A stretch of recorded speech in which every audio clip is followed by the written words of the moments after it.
ఓం గణాధిపతయ నమః. ఓం గురుభ్యో నమః. ఓం శ్రీమాత్రే నమః. నమస్కారం అండి.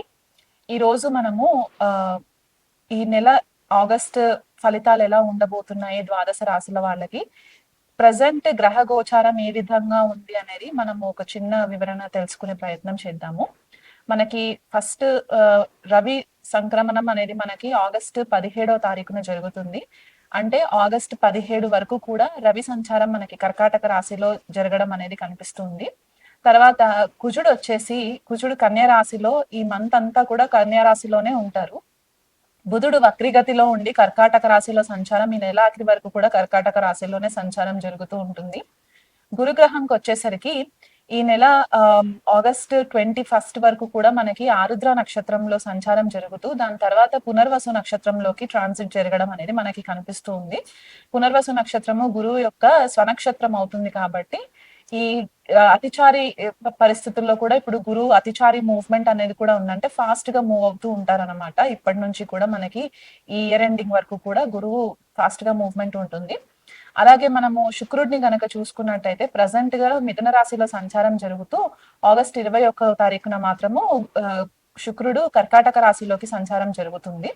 దాని తర్వాత శని వచ్చేసి వక్రిగతిలో మిన్న రాశిలో ఉత్తరాభాద్ర నక్షత్రంలో సంచారం, రాహు కుంభరాశిలో పూర్వభాద్రపద నక్షత్ర సంచారం, కేతు వచ్చేసి పూర్వ ఫాల్గుని నక్షత్రంలో సింహరాశిలో సంచారం అనేది జరుగుతుంది. కాబట్టి ఇది ప్రజెంట్ మనకున్న గ్రహ గోచారము. ఈ గ్రహ గోచారాన్ని బట్టి మనకి ద్వాదశ రాశుల వాళ్ళపైన ఎలాంటి ఫలితాలు ఉంటాయి అనేది మనము క్లుప్తంగా వివరణ తెలుసుకుందాము.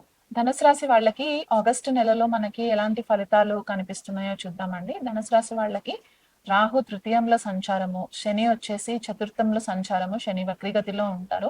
సప్తమంలో గురు శుక్రుల సంచారము, అష్టమంలో రవి అండ్ బుధుడు వక్రిగతిలో సంచారము,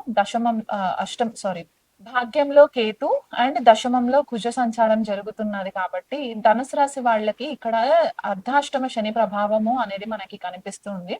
మనకి శని వక్రిగతిలో ఉన్నా సరే ఆయనే వీళ్ళకి ద్వితీయ కుటుంబ స్థానాధిపతి అవుతారు అండ్ వీళ్ళకి తృతీయంలో తోబుట్టువులకి సంబంధించిన అధిపతి కూడా, అంటే ఆ స్థానానికి సంబంధించిన అధిపతి అవుతారు. కాబట్టి ఇక్కడ తృతీయంలో రాహు సంచారము అండ్ చతుర్థంలో శని సంచారము, స్పెసిఫిక్ గా అర్ధాష్టమ శని ప్రభావంలో ధనుసు రాశి వాళ్ళు ఉండడం అనేది మనకి కనిపిస్తుంది. కాబట్టి కొద్దిపాటిగా గృహ వాతావరణంలో డిస్టర్బెన్సెస్ కనిపిస్తూ ఉంటాయి. అంటే వీళ్ళు ఏది మాట్లాడినా సరే కొద్దిగా ఎదుటి వ్యక్తులు అంటే ఫ్యామిలీ మెంబర్స్ కి వచ్చేసరికి ఏంటంటే చాలా నెగిటివ్ గా తీసుకునే పరిస్థితులు కనిపిస్తూ ఉంటాయి. ఎందుకంటే వీళ్ళ మాట చాలా హార్ష్ గా వచ్చేయడము, తృతీయంలో కూడా రాహు సంచారం జరుగుతుంది కాబట్టి ఏం మాట్లాడుతున్నారు అనే ఒక విచక్షణ జ్ఞానం లేకుండా కూడా కొన్నిసార్లు మాట్లాడే పరిస్థితి కనిపిస్తూ ఉంటాయి.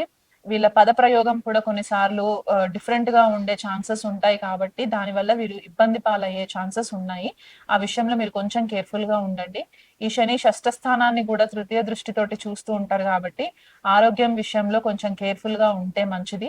అష్టమ స్థానంలో రవి బుధుల సంచారము, బుధుడు వచ్చేసి వీళ్ళకి కర్కాటక రాశిలో అష్టమ స్థానంలో సంచారం జరగడము వీళ్ళకి కొద్దిపాటిగా మెంటల్ స్ట్రెస్ అనేది ఎక్కువ అయిపోతూ ఉంటుంది. అంటే ప్రెషర్ వీళ్ళు ఎక్కువ హ్యాండిల్ చేసే పరిస్థితి కనిపించదు. కాబట్టి సైకలాజికల్ ప్రాబ్లమ్స్ రావడము, దానివల్ల వీళ్ళు ఇబ్బంది పాలవ్వడం, ఏదైనా డెసిషన్స్ తీసుకునేటప్పుడు సరైన నిర్ణయాలు తీసుకోలేకపోవడము, ఇక్కడ భాగ్యాధిపతి అష్టమంలో ఉండడము, ఇవన్నీ కూడా ఒక రకంగా వీళ్ళకి నెగిటివ్ ఫ్యాక్టర్స్ గా కనిపిస్తున్నాయి. కాబట్టి తండ్రితోటి విభేదాలు రావడము, వీళ్ళ ఆలోచన ఒక తీరుగా ఉండి తండ్రి ఆలోచన ఇంకొక లాగా ఉంది, వాళ్ళిద్దరికి కూడా కొద్దిపాటిగా ఈగో క్లాషెస్ రావడము, కమ్యూనికేషన్ లో ప్రాబ్లమ్స్ రావడము, ఇవన్నీ కొంచెం డిస్టర్బెన్సెస్ కనిపిస్తూ ఉన్నాయి. కాబట్టి ఈ నెలంతా కూడా కొద్దిపాటిగా కేర్ఫుల్ గా ఉంటే మంచిది. తండ్రి ఆరోగ్యం పట్ల కూడా మీరు కొంచెం శ్రద్ధ వహించాలి. ఎందుకంటే మీరు తీసుకునే డెసిషన్స్ వల్ల ఒకవేళ తండ్రి గారు ఉంటే గనక ఆయనకి కూడా మీ డెసిషన్స్ వల్ల కొద్దిగా హెల్త్ పైన ఇంపాక్ట్ పడే ఛాన్సెస్ కనిపిస్తున్నాయి. కాబట్టి ఈ చిన్న కాషన్ చెప్తున్నాను అనమాట, కొంచెం కేర్ఫుల్ గా ఉండండి.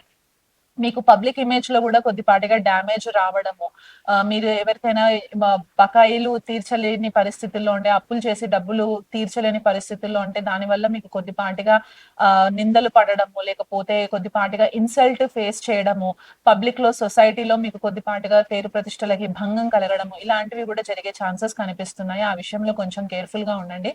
సప్తమంలో గురు శుక్రుల సంచారం జరగడము, దానిపైన వీళ్ళకి రాహు యొక్క దృష్టి పడడము, అంటే రాహు తృతీయ స్థానంలో ఉండి పంచమ దృష్టి గురు శుక్రుల పైన పడుతుంది కాబట్టి థర్డ్ పార్టీ వల్ల మీ రిలేషన్షిప్స్ లో ఇబ్బందులు రావడము, అంటే కొంతమందికి ఎవరైనా ఫ్రెండ్స్ రూపంగా ఉంటే గనక ఆ విషయంలో మీ భార్యాభర్తల మధ్యలో కొద్దిపాటిగా విభేదాలు రావడము, దానివల్ల మీకు కొంచెం మనస్పర్ధలు పెరిగి గొడవలకు తావివ్వకుండా ఉండే ఛాన్సెస్ కనిపిస్తూ ఉన్నాయి కాబట్టి ఆ విషయంలో కొద్దిపాటిగా కేర్ఫుల్ గా ఉండండి.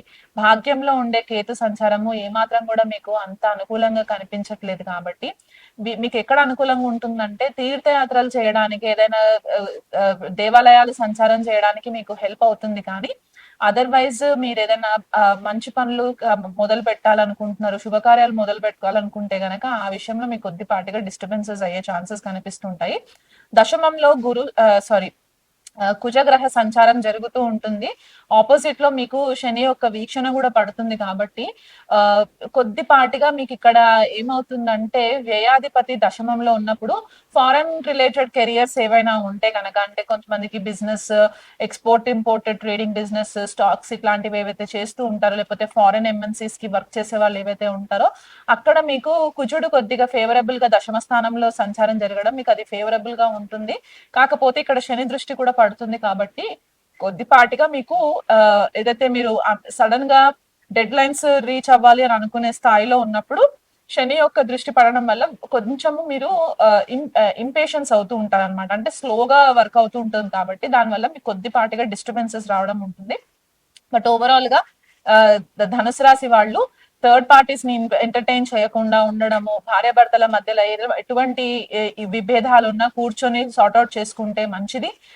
ఒకవేళ ఈ టైం ఫేవరబుల్ గా లేదు అని అనుకుంటే కనుక కాస్త ఎండ్ ఆఫ్ ద మంత్, అంటే మనకి నెలాఖరి వరకు కూడా మీరు కొంచెం టైం తీసుకొని తర్వాత కూర్చొని మీకున్న డిఫరెన్స్ ఆఫ్ ఒపీనియన్స్ ఏవైతే ఉంటాయో అవి మీరు రిజాల్వ్ చేసుకునే ప్రయత్నం చేసుకుంటే గనక బాగుంటుంది.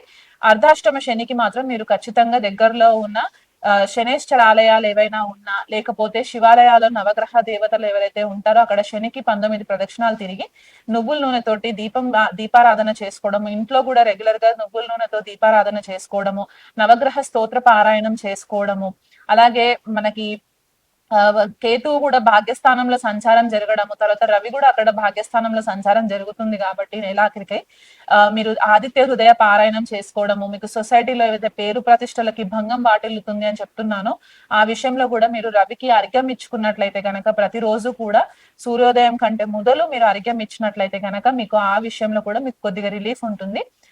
ఈ రెమెడీస్ అన్ని కూడా మీరు తూచా తప్పకుండా ఫాలో అవ్వండి.